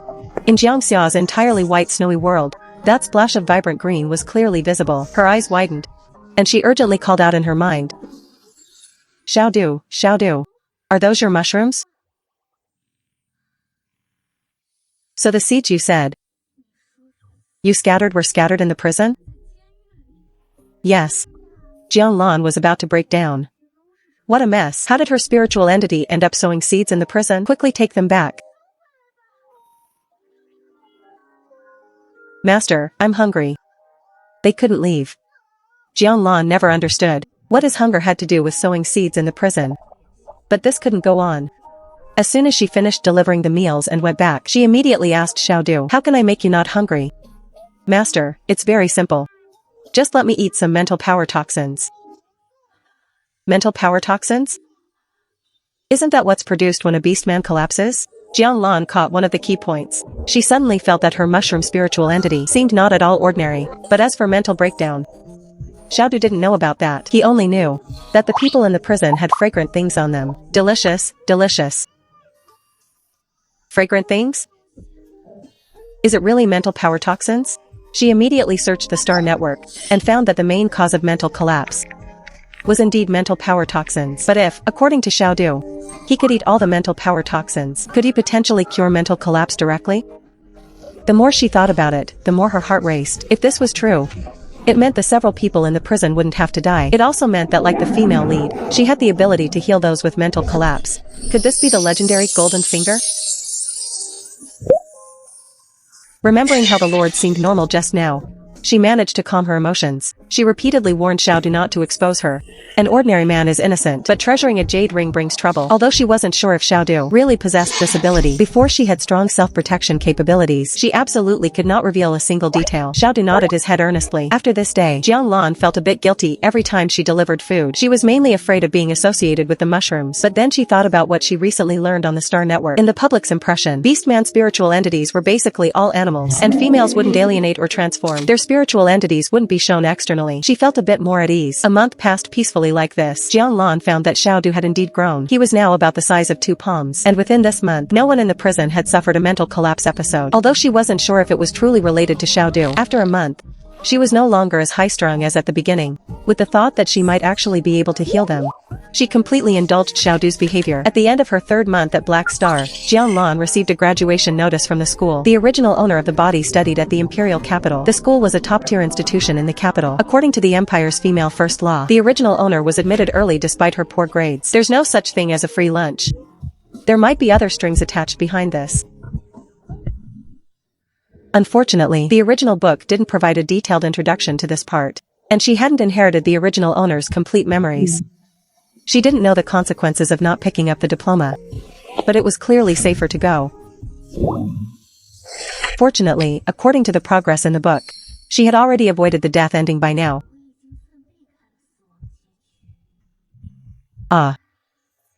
Going to get the graduation certificate shouldn't be a big problem. There were 5 days left until the graduation ceremony. The warden had 30 days of leave she could apply for each year. Jianlan could arrange to apply in advance. Unexpectedly, the next day, she received a wedding invitation from a university classmate of the original owner. This was the original owner's only close friend in university. Even in the book, when the original owner went missing, it was this friend who reported it. So, for this wedding, she definitely had to make a trip. With that in mind, she applied for 5 days of leave. A temporary worker named Chen Xiong took over her job for the time being. Chen Xiong was a burly man, but when he smiled, his eyes squinted, revealing the simple honesty of a decent man. Seeing the warden was a female for the first time, his face was full of shock, but time was tight, so Jianlan didn't engage in much small talk. She handed over her work, including the temperaments and preferences of the lords. She had recorded them all in a manual, which she also gave to Chen Xiong to keep. To actually see my idol, Major General He, with my own eyes, I will absolutely complete this job, even if it kills me. Seeing how motivated he was, even protecting that thick manual like a treasure, she could finally feel completely at ease going to her business. The day before she left, to help everyone get acquainted, she took Chen Xiong to the prison area. She specifically explained the situation to He Hanchi and the others. Upon hearing that Jianlan was leaving, the 5 of them were instantly unsettled. Was Jianlan starting to get tired of being with them? Did they make her feel that the job was too troublesome, so she wanted to quit? The air grew strangely quiet. An invisible undercurrent of tension swept through and spread. Chen Xiong didn't notice a thing. He looked at the white-clad figure with adoration, his voice trembling with excitement. "Hello, lords. I'm Chen Xiong. I will take good care of you from now on." He Hanchi jumped down from the bed, revealing a sharp, cold edge for the first time. He didn't speak, his gaze trying to see past Chen Xiong, but it was blocked by Chen Xiong's 2-meter-wide body. He couldn't see anything. For the first time, he felt resistance and disgust toward a stranger, but remembering that Jianlan was still there, he still gave a cold grunt. In response, Jianlan secretly breathed a sigh of relief. After spending time together, she could feel it. In He Hanchi's circle, as long as he spoke, the others in the prison would mostly listen. With him there, she could take her leave with peace of mind. She pulled her thoughts back, and began to introduce Chen Xiong to the others in order. Chen Xiong's heart and eyes were all on Major General He, so he hadn't noticed the others just now. Now, after seeing the nameplate on room 2, he felt like the sky was falling. My god, why was Master Mu of the Empire's 4 major families also here? Mu Tangfeng was notoriously difficult to deal with, and he hated ugliness, the type where no ugly people allowed within 3 meters. He'd beat up anyone who didn't comply. With strong mental power and family background, he had even gotten into a fight with the second prince before, just because the second prince accidentally stepped on a feather he had just dropped. He beat the second prince into a treatment pod, but the monarch only punished him with a week of training at the military base. Thinking of this, Chen Xiong subconsciously used his hands to cover his face, but Mu Tangfeng still didn't let him off. Where did this ugly thing come from? Truly an eyesore. Chen Xiong lowered his head even further in shame. He didn't expect Jianlan to be so firm. Lord Mu. A person's appearance is innate. You can judge a person by other bad qualities, but you cannot mock someone for their looks. The truly dirty thing is not a face, but a dirty and mean heart. What a kind and beautiful female. But Master Mu didn't care about gender. When a female once proactively pursued him, he scolded her until she was almost traumatized. I'm sorry, Master Mu. I'll wear a mask when I come in next time. Mu Tangfeng didn't care about the others at all. Seeing this male even touching Jianlan, the anger in his eyes grew. Get out! Chen Xiong stepped back in fear, but Jianlan stood her ground, her eyes fixed intently on him. Apologize. This was the first time her tone was so serious. Even when Mu Tangfeng made things difficult before, she always had a smile on her face. But now, because of a stranger, she was angry. Mu Tangfeng was angry and aggrieved, his long tail drooping on the ground. Jianlan, you actually scolded me for a stranger. Chen Xiong, standing to the side, was stunned. Are these words coming from Master Mu?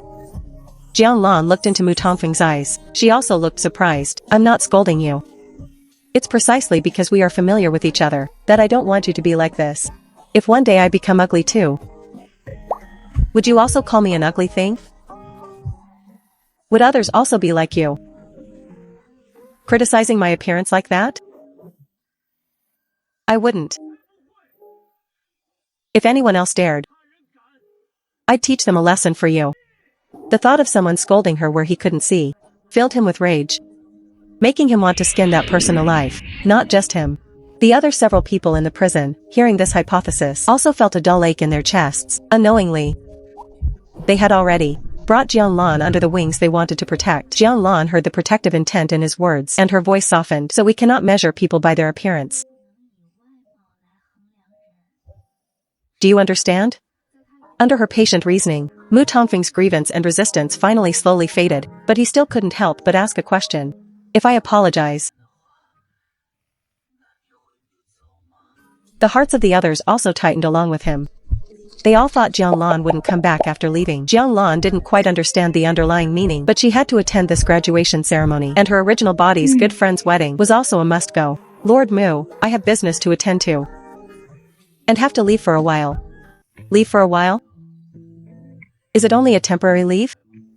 Yes. I took 5 days of leave. Qin Xiong is a temp worker, who will take care of you for me for now. So if you need anything, find him. Hearing this, the 5 beasts quietly breathed a sigh of relief. He Hanchi's gaze softened. Good. We'll wait for you. After getting Jianlan's final confirmation, Mu Tongfeng's mood improved a bit. Even Qin Xiong looked a bit more tolerable to him. Although he still thought this beast man was a bit ugly, for Jianlan's sake, he still reluctantly apologized. Witnessing this dramatic scene, Qin Xiong's mouth hung open wide. He thought he was hallucinating. He didn't expect Master Mu would actually apologize. This was simply too unreal. After meeting the several big shots, Qin Xiong's admiration for Jianlan was beyond words. Any one of these people was someone not to be trifled with. What a formidable female. Actually not afraid at all. After explaining everything, early the next morning, Jianlan took a 10-hour flight to finally arrive at the capital. Jianlan scanned her iris and after entering the school, followed the residential info on her device to arrive at her living quarters. The Imperial Capital School indeed deserved its reputation as a top school. It gave females a lot of preferential treatment, and even the dorm was a luxurious one-bedroom suite. The furnishings inside were very comfortable and grand. She nodded with satisfaction. The graduation ceremony wouldn't be held until the day after tomorrow. After being on the starship for so long, she went to bed early. The next day, Jianlan was bored and wandering around the school when someone suddenly tapped her from behind. She turned around and saw a stunningly beautiful woman with fox-like eyes and bright red lips. Fang Yan hadn't seen Jianlan for a while. Seeing her staring blankly at her, she couldn't help but wave her hand. Jianlan, what are you staring at? Don't tell me you don't recognize me after only this long. Jianlan came back to her senses and smiled. Of course I recognize you. In the few memories of the original owner, just like in the book, Fang Yan was a character who always protected the original owner. When she was mocked, Fang Yan would always help her snap back. The two talked for a bit. Fang Yan pulled over the 2 beast men on either side of her to introduce them. They are both my beast husbands. We're having our wedding the day after tomorrow. Fang Yan spoke with a casual expression, pinching the arm of the muscular handsome guy, while her other hand rested on the waist of a pretty boy. Quite the lifestyle. Jianlan was stunned in her heart. It took her a long time to remember she was in a book, no longer in the old world of monogamy. This kind of thing wasn't rare. She twitched her lips and offered her blessings. Good, good. The 3 of you living well is more important than anything. I'm going to hang out with my girl. Don't be an eyesore here anymore. Saying that, she warmly stepped forward to take Jianlan's arm. At this moment, Jianlan clearly felt 2 stinging gazes land on her. But fortunately, the 2 beast husbands only told Fang Yan to be safe, and didn't stay any longer, leaving the area. Jianlan quietly breathed a sigh of relief, seeing that it was time to eat. They went to the school cafeteria. In the time it took to order a dish, several familiar faces came to pay court to Fang Yan, because Fang Yan had a fertility value of 20 and a B-rank mental power level. In an era where the highest fertility value was only 60, Fang Yan was already quite outstanding, but she ignored those people. I have plenty of money. It's not your place to treat me to a meal with my girl. Several males took the hint and left, but they turned back to glare at Jianlan, feeling the mockery and contempt in their eyes. Jiang Lan twitched her lips speechlessly. At the same time, she was glad the original owner was a useless female, so no men came near her. Very nice. In the past, every time this happened, the original owner would run away in low self-esteem, and then ignore Fang Yan for several days. Fang Yan was worried about Jiang Lan's mood until the cafeteria uncle finished cooking a dish. You two students. Where are you sitting? I'll bring the dish to you. Jiang Lan proactively took Fang Yan's hand and pointed to a seat near the window. We're sitting there. Fang Yan stared blankly at their joined hands, her eyes hiding disbelief and surprise. This time, Jiang Lan didn't leave in unhappiness and even proactively held her hand. The first time ever. She was so happy, she couldn't help but return the gesture with a hug. Jiang Lan was almost moved to tears. The best friend she had been proactive with for so long finally got a response. Jiang Lan didn't know what was going on. Being held in the arms of such a big beauty like Fang Yan, she felt a bit giddy for a moment, and her face turned red. Jiang Lan, you seem to have changed. Changed to make me love you even more. Jiang Lan thought, this kind of talk is unlucky nowadays, I'm out. Ha ha ha ha. Jiang Lan, you are too cute. The meal was very relaxed. Jiang Lan found that, although Fang Yan looked very cold and like a boss, her personality was actually very easy to get along with. As soon as they finished eating, the chip on her wrist vibrated several times. Opening it, there were several friend requests at once. It was He Hanchi and the others. Jiang Lan had always kept her work and life clearly separated. She had never thought of having too much contact with these people, so after working for over 3 months, they didn't have each other's contact info. Suddenly receiving friend requests from 5 people at once, her first reaction was that something had happened in the prison. Jiang Lan immediately accepted the requests and couldn't help but send messages to ask about Qin Xiong's situation, but Qin Xiong was not free to answer at the moment. He was in a mess in the kitchen. Lord Mu said he wanted an iced drink, but he couldn't see any ice cubes. Young Master Jiang said he wanted flower tea brewed from fresh flowers, but the temperature had to be exactly 45 degrees, so he was busy playing with heating and cooling in the kitchen. Fortunately, they proposed that as long as he gave them Jiang Lan's contact info, they would let him rest for the afternoon. Jiang Lan hadn't received a reply from Qin Xiong yet, but she saw a message from He Hanchi, followed by the others. They all asked the same thing, where are you? Jiang Lan replied to He Hanchi first, telling him about getting her graduation certificate. He Hanchi quickly replied, okay, stay safe. Are you all okay? Nothing happened at Black Star, right? Everything was fine. Seeing He Hanchi reply that everything was fine, she finally breathed a sigh of relief. Then, looking at the identical messages sent by the others, she simply copy-pasted her reply to all of them. However, she asked Mu Tangfeng a couple more questions. Lord Mu, how is Qin Xiong doing? You didn't bully him, did you? Of course not. Am I that kind of person? I even apologized to him the day before yesterday. Mu Tangfeng said this without a hint of guilt. Jiang Lan expressed a bit of doubt, but knowing she wouldn't get anything more out of him, she just shut her mouth. Fang Yan only just learned that Jiang Lan was at Black Star, working as the warden. She was dumbfounded. You weren't mistreated, were you? Fang Yan's family had some background, so she naturally knew what kind of troublemakers those people were. A cousin of hers had gone there for 2 months. Not only did he not get a penny, but he also came back looking emaciated. He would cry in his dreams, saying, I'm not going back. I'm not going back. It was clear he had suffered a lot there. She looked Jiang Lan over for a long time. After confirming she wasn't injured, she finally breathed a sigh of relief. Thinking about Mu Tongfeng's past history, she still wasn't quite at ease. How about I help you find another job? Actually, she didn't mention it, but because she was worried Jiang Lan would have trouble finding work, she had specifically asked her mother to arrange one, but her mother's condition was for her to participate in a closed training session. She had naturally agreed, so as long as Jiang Lan wanted to switch, she could arrange a position for her in the capital at any time. Jiang Lan refused. After all, she lived quite comfortably at Black Star. No one bullied her, and she was very free. Fang Yan looked into her eyes, trying to gauge her true feelings. She only felt relieved after confirming there was no hint of reluctance. Actually, you can't blame me for overreacting. After all, young Master Mu had too much bad history before. I was worried you were being bullied by him. He beats up anyone he's unhappy with, though he generally doesn't hit females. He has a very poisonous tongue. Fang Yan had heard a few of his insults, like disgusting pygmy, looks like a cross-eyed toad, and dreaming of eating swan meat. With every word Fang Yan said, Jiang Lan's shock grew deeper. It took her a while to realize that when he scolded Qin Xiong the day before yesterday, he was actually holding back. During the next hour, through Fang Yan's revelations, Jiang Lan gained a new understanding of Jiang Xia and Yan Huashui. Jiang Xia was actually fine most of the time, except for one thing. He hated it when people called him short, or praised him for being cute and such, especially comparing his beast form to some household pets. A male beast man once provoked him.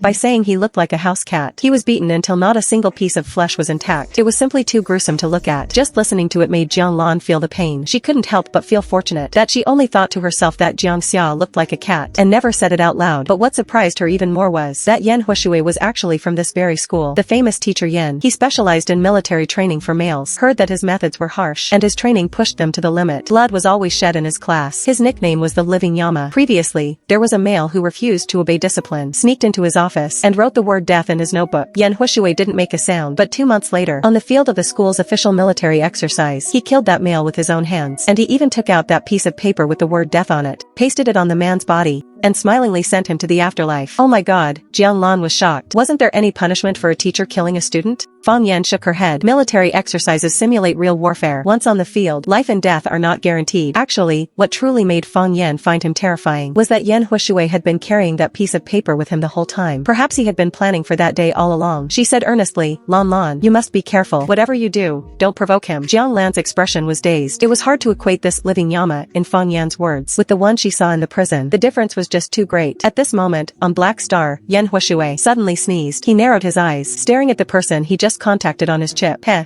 could that old fogey be talking bad about me?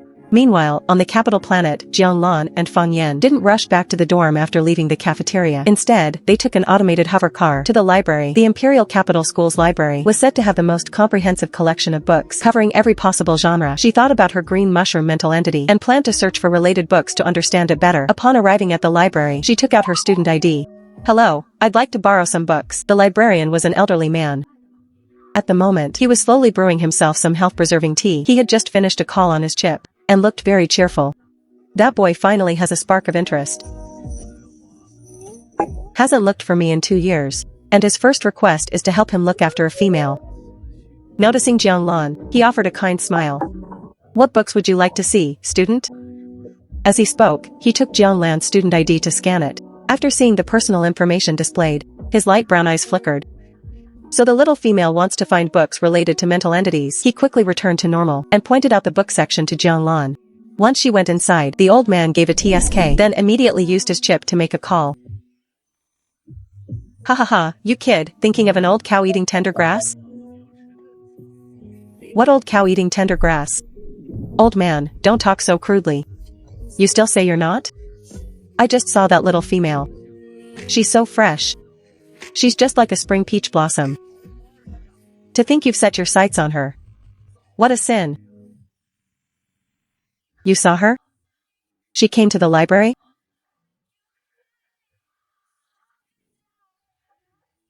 Take a guess.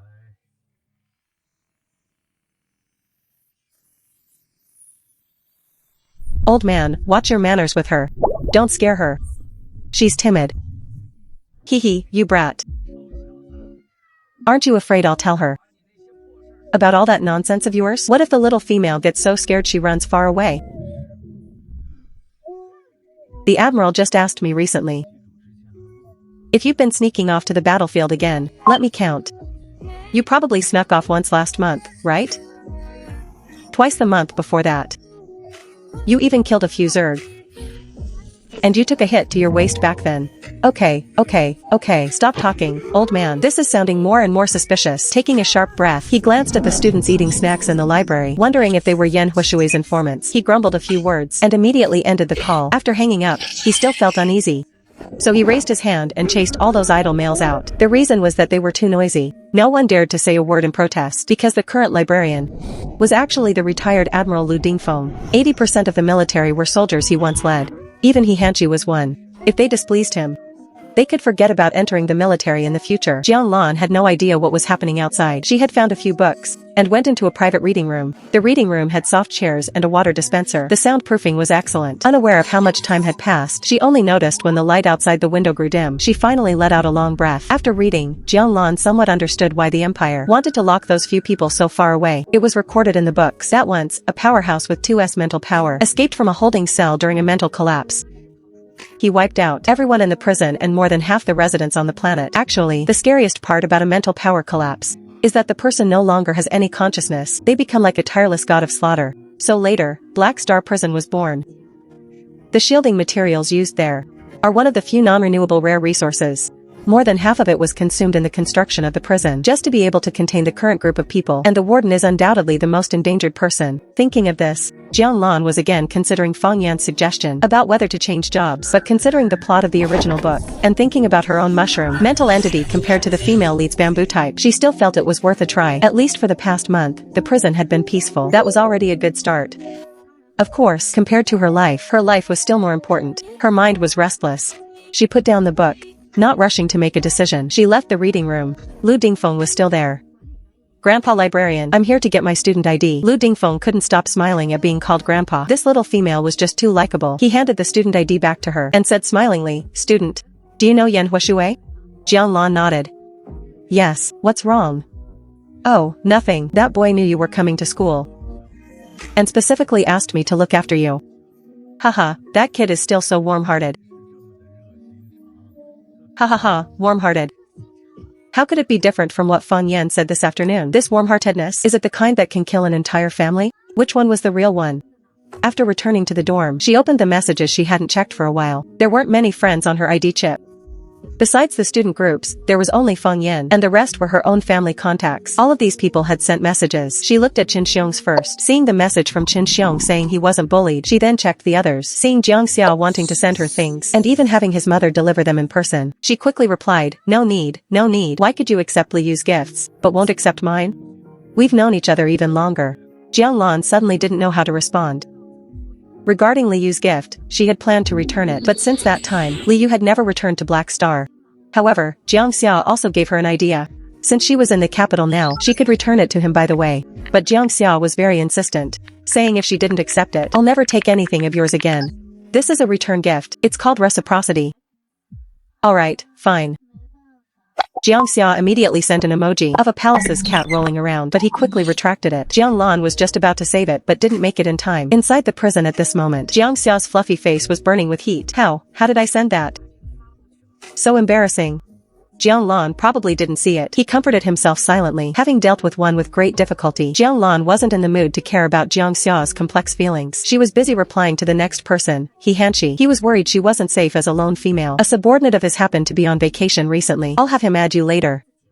He Hanshi had also found someone to look after her. Jiang Lan scrolled through other chat messages. Yan Huashui also mentioned Grandpa Lu. "If anything happens, you can go find him." Yi Ming also sent a message. "My teacher is the dean. Just mention my name if you look for her." Jiang Lan had always treated them as work tasks, but she didn't expect that. In this lonely, strange world, it was they who were constantly concerned about her situation. She felt a bit moved in her heart. She replied thank you to each one. Finally, she scrolled to Mu Tongfeng's message. The previous touch of emotion instantly turned into a mix of laughter and tears. Today was the graduation ceremony at the capital school. By 12 o'clock, the students were all seated. Jiang Lan and Fang Yan sat in the third row. She scanned the front and immediately saw two very familiar backs. These two people seemed to have taken root in the original owner's heart. Even from the back, she could clearly identify the female lead of the book, Bai Ruo, and the male lead, Yi Yan.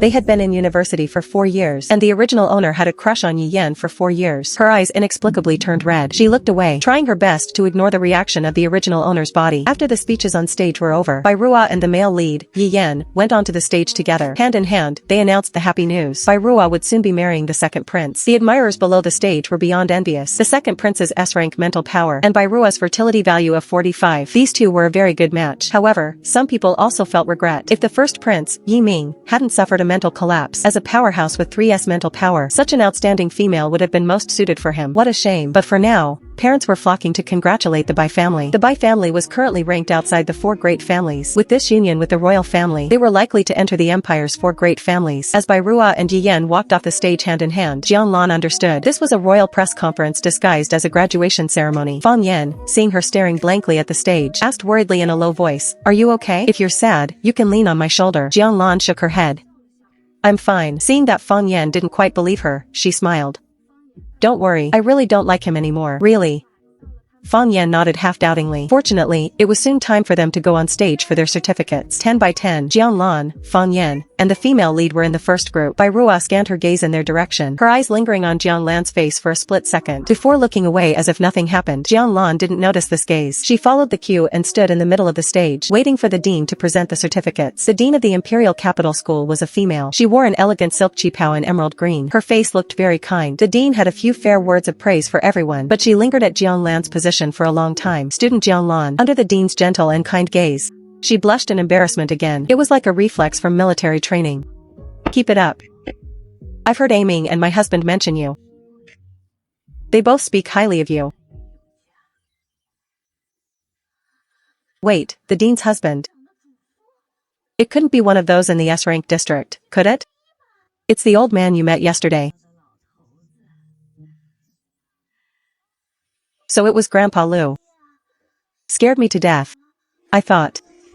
Mental power is only an extra point for a person. But true character must be the foundation. You will eventually find a male on the same wavelength. Jiang Lan was a bit dazed at first. Only when the dean moved to the next person did she realize later that the dean was using this method to encourage her. This kindness, I've received it. Little did she know that because of the dean's pause, she became the focus of secret scrutiny from everyone below, because the dean not only had S-rank mental power, but the husbands she took were each more extraordinary than the last. Her first husband was even the current sovereign. Although for certain reasons, the dean and he separated, as the first prince is her bloodline. His achievements and the royal family are inseparable. The Bai family originally wanted to see exactly which female had stolen their daughter's spotlight, but when their eyes fell on Jiang Lan's face, it was as if they had seen a ghost. Jiang Lan didn't know the reactions of the people below. She took her certificate and returned to her seat, finally letting out a sigh of relief. She happily took photos with Feng Yan, and each posted them to their friend circles. Just seconds after posting the update, she received likes one after another. She clicked in to take a look. She didn't expect the 5 people from the prison to be so fast. Currently, inside the quiet black star, Jiang Xia suddenly spoke. Tell me, since Jiang Lan is having such a happy time on the capital planet, will she really come back? No one could give a definite answer to this. After another moment of silence, she will. She said so herself. Though Mu Tangfeng said this, he felt very unconfident. Sigh, if only my mental power hadn't collapsed. This was the first time Jiang Xia hated these days being locked in such a prison. He silently looked at Jiang Lan's update, thinking that if he were also in the capital, the person in the photo with her might have been him. The beasts were unhappy, but they also felt the same thoughts and unwillingness. On the other side, Jiang Lan exited the app and waited quietly for the graduation ceremony to end. Just as she was about to leave, someone called out to her. It was a completely unfamiliar female, wearing sunglasses and a sun hat. She had covered herself very well and walked over with a cool air. After taking off her glasses, she directly took out a spatial button from her bosom and handed it to Jiang Lan. This is from my Xiaxia. Xiaxia asked me to give this to you. The rest is what we bought for Xiaxia. I'll trouble you to take it to him as well. As for this spatial button, just take it as our meeting gift and a fee for your hard work. No need to tell Xiaxia. Dewey said these words quickly. Without waiting for Jiang Lan's answer, she very coolly left with her husband. Feng Yan was dumbfounded. Lan Lan, you know someone from the Jiang family? Almost forgot, you know Jiang Xia. That person just now was Jiang Xia's mother. Feng Yan's self-questioning also resolved Jiang Lan's confusion. She looked at Dewey's back, and then stared blankly at the spatial button in her hand. The space inside was endless. It was worth at least several 100,000 star coins. Wow, what a cool lady. Is Jiang Xia's mother so overbearing? But it was so expensive that she felt a bit embarrassed to accept it. She just took one look forward. And Jiang Xia's parents were already long gone. There was a mix of people at the wedding today. Jiang Lan stayed by Feng Yan's side, her eyelid twitching several times for some reason. She always felt like something was going to happen, but it could also be that she hadn't slept well, so she didn't think much of it. The following processes were all normal. The difference was that there were parents from 3 families present today, 2 grooms and 1 bride. The scene was quite heartwarming. Jiang Lan watched this scene from below, and felt that it was quite interesting. But even more interesting were the electronic fireworks. Dots of luminescence drifted in the sky like falling stars, finally melting into the grass like snow, leaving no trace behind. Jiang Lan thought this was truly convenient. It avoided both pollution and cleaning. But besides these interesting things, there were also some small annoyances at the wedding. Sorry, I don't have that intention for now. She didn't even know how many males she had rejected. Li Wei Duo stepped in front of her very decisively. Miss Jiang Lan, let me handle it. Li Wei Duo felt a secret joy in his heart. He secretly released his mental power. Once S-rank mental power was released, it was also an invisible declaration of sovereignty to other males. If a male didn't reach this level, they shouldn't go over and humiliate themselves. After all, S-rank wasn't as common as cabbage. Not even 5 would emerge from a million people. Currently, among the known 3S level, besides the sovereign, the only ones left alive were the first prince and Major General He. The area around Jiang Lan returned to tranquility. The wedding didn't end until after 7 p.m. Jiang Lan and Feng Yan bid farewell to Li Wei Duo and returned to the school. Thank you. I'm leaving tomorrow morning, so there's no need to trouble you tomorrow. She was actually still debating whether to change jobs, but regardless, Jiang Xiao's mother wanted her to help bring things. Qin Xiong was still there, and there were some work matters that hadn't been handed over yet. She had to go back. Jiang Lan woke up very early the next day. The new spaceship from the capital was very luxurious. Unexpectedly, when it docked at planet Hongyan, there was a problem with the energy core. They needed to contact the space station to send a replacement. It would take about an hour. The passengers could only wait outside. But why would the spaceship's energy core malfunction? Jiang Lan thought suspiciously. Several possibilities flashing through her mind, but she couldn't reach a conclusion for the moment. Since she was already here, she decided to treat it like a sightseeing trip. She took some photos here. The sky of this planet was very unique, looking very much like sunset clouds. The entire sky was covered in a rosy haze. Jiang Lan took several selfies and posted them as an update. Just then, her vision went black. It was as if she were swallowed by darkness. She couldn't even see her own hand. She was all alone. Who are you? Why are you kidnapping me? She stared around defensively, constantly communicating with Xiaodu in her mind. This was a type of beastman talent ability, named Desire. It could temporarily pull others into its own space. It was a perfect skill for murder and robbery. This beastman's mental power was S rank. It could only be maintained for about 10 minutes at most. Master, be careful. Once we're out, there'll be a way. Jiang Lan tried to use her chip to call for help, but the signal couldn't be sent. She scanned her surroundings. Who are you? Who exactly are you? Why are you kidnapping me? I didn't expect you, a female, to be so calm. What a pity. If someone hadn't bought your life, I'd be reluctant to deal with you so quickly. But don't worry. I won't kill you right now. I clearly haven't had much contact with the female lead. So why does someone still want me dead? Is it really impossible to avoid the death plot in the book? The more she thought about it, the more helpless she felt, as if she couldn't escape the plot. Master, don't be afraid. Once we're out, I'll have a way. We are very strong. Jiang Lan snapped out of it, and the gloom was instantly swept away. The original host was a useless female without any mental power, but now, she not only had Xiaodu, but she had also delayed the time of death in the book. No matter what, the plot could be changed. She became firm. Master's mental power is also very strong. My innate ability is damage immunity. If we leave this place later, this desire space, Master, find a chance to transform into my form. All damage received during the transformation will be negated. Currently, it can last for 30 minutes. This skill sounds decent. What if I get pulled into desire again? No, Master. The cooldown for desire is at least 4 to 5 hours. After learning all this, Jiang Lan finally felt a bit more confident. In a completely dark space, it was inevitable to feel mentally tense. Fortunately, Xiaodu was with her. After an unknown amount of time, light finally returned to her eyes. She looked up and saw that she was tied to a seat, while the other person was flying a warp shuttle, evidently flying through space. Where are you taking me? Heh, don't worry. I'm just delivering some snacks to the Zerg.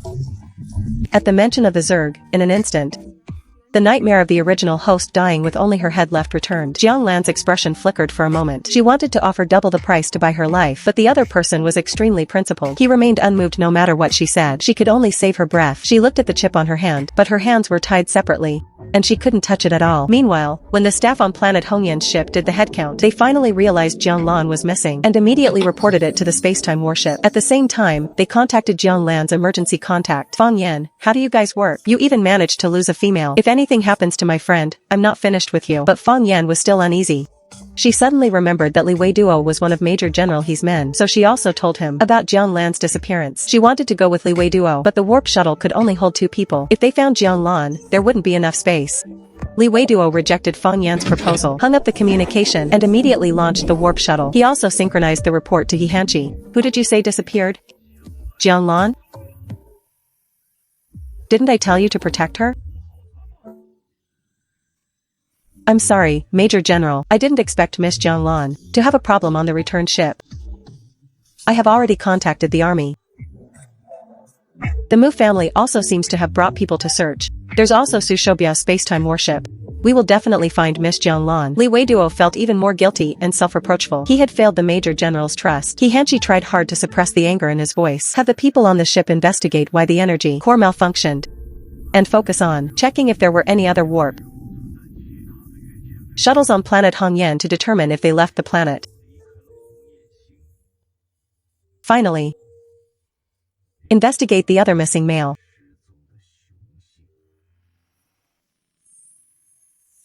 Yes. I will definitely find Miss Jianlan. I'm counting on you.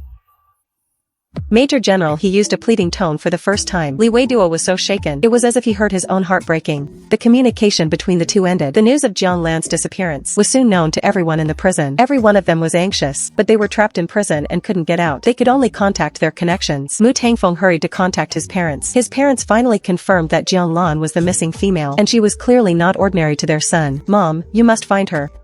Since He Hanqi's words last time, Mu Tangfeng had also thought about what his feelings for Jiang Lan really were. He had never liked any female, but he knew Jiang Lan was different.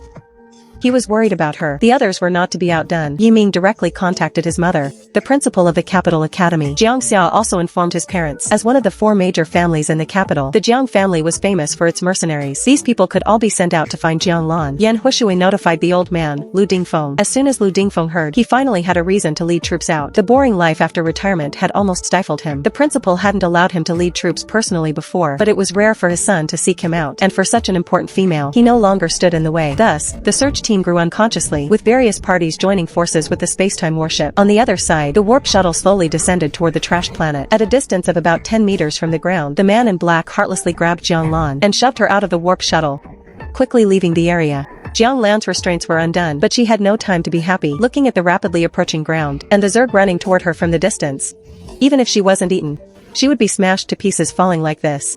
Fortunately, she had Xiaodu. She immediately tried to mobilize her mental power. Just 1 meter from the ground, she turned into a green mushroom and landed. The Zerg, which were as tall as several-story buildings, surrounded her like small mountain peaks. They were bizarrely shaped. Some had countless legs, and some looked like mutant spiders. Their bodies were covered in dense clusters of eyes that were oozing yellow pus. Jiang Lan had never seen anything so disgusting. She was so scared she didn't even dare to breathe, staying frozen in place.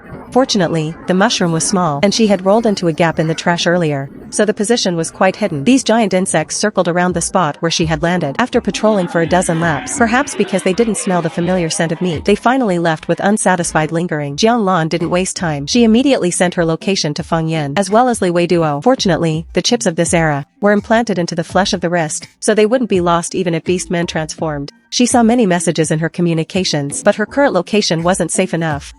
Her transformation time was limited, so she didn't have time to reply after sending her location. She peeked outside, confirmed there were no Zerg, and carefully rolled the mushroom out to explore.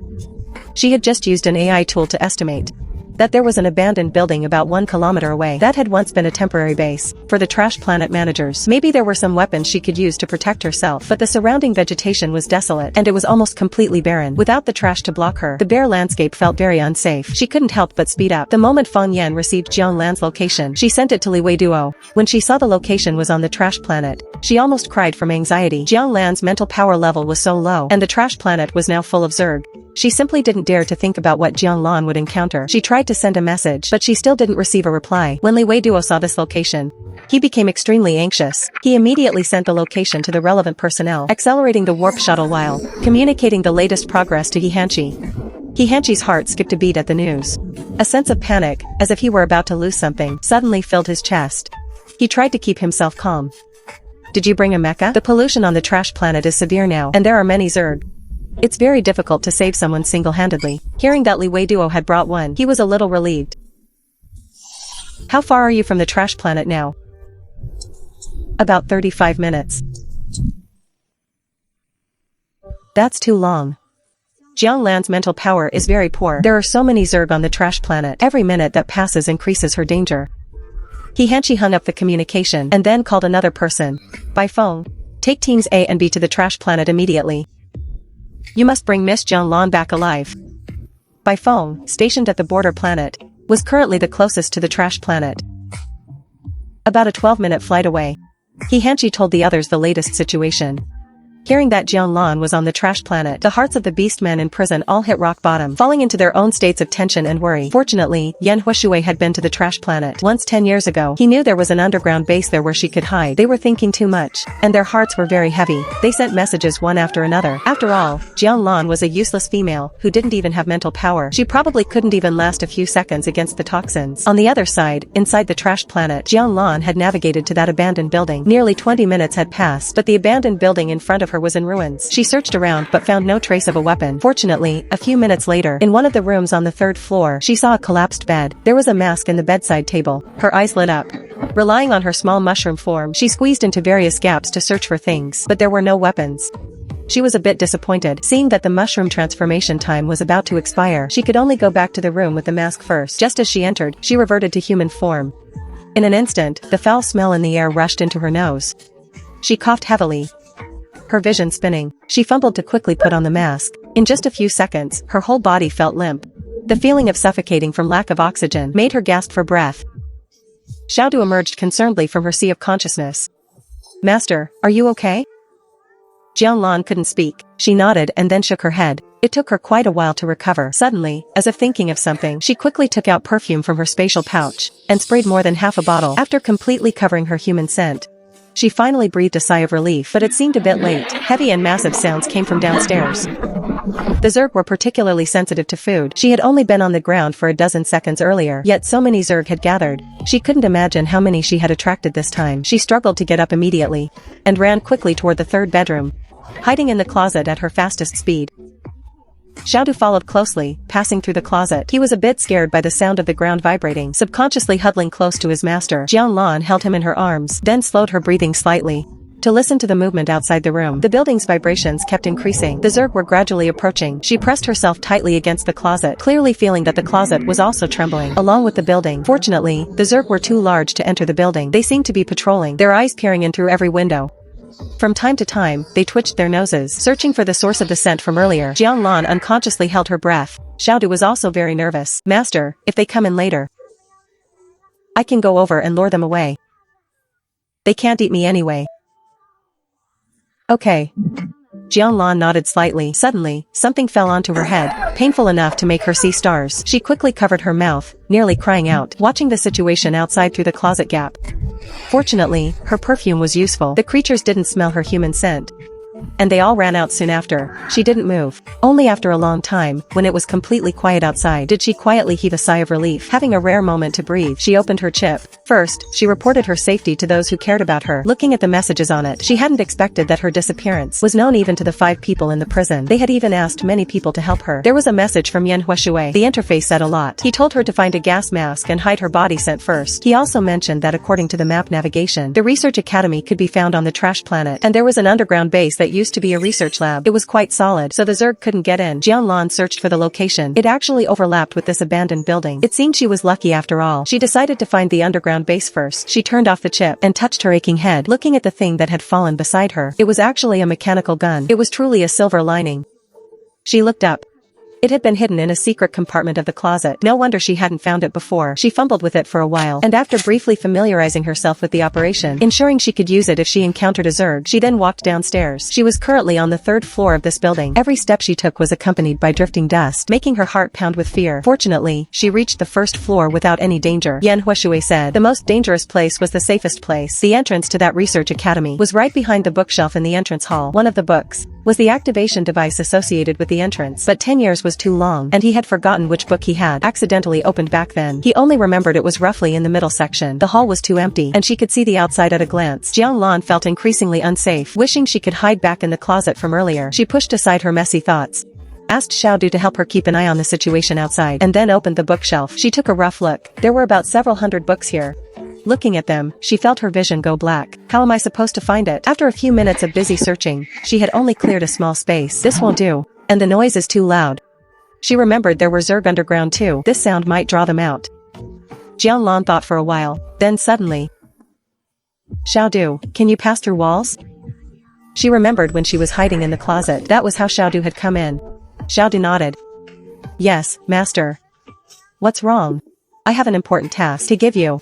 Pass directly through and open the door for me from the inside." Xiaodu thought that sounded like a solution and immediately passed through the wall. He searched around, and sure enough, he saw a button similar to one for opening a door. He jumped over and clicked it. Soon, the bookshelf in the hall began to move, and an entrance slowly appeared.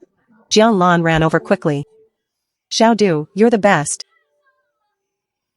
At the same time, Baifeng also arrived at the trash planet with teams A and B. A large number of warp shuttles slowly landed. The Zerg, hearing the movement, also swarmed out. A contest between the trash planet Zerg and the Beastmen officially began. Being in the dim underground, Jianlan squeezed Xiaodu, who was perched on her shoulder, trying to find some peace of mind.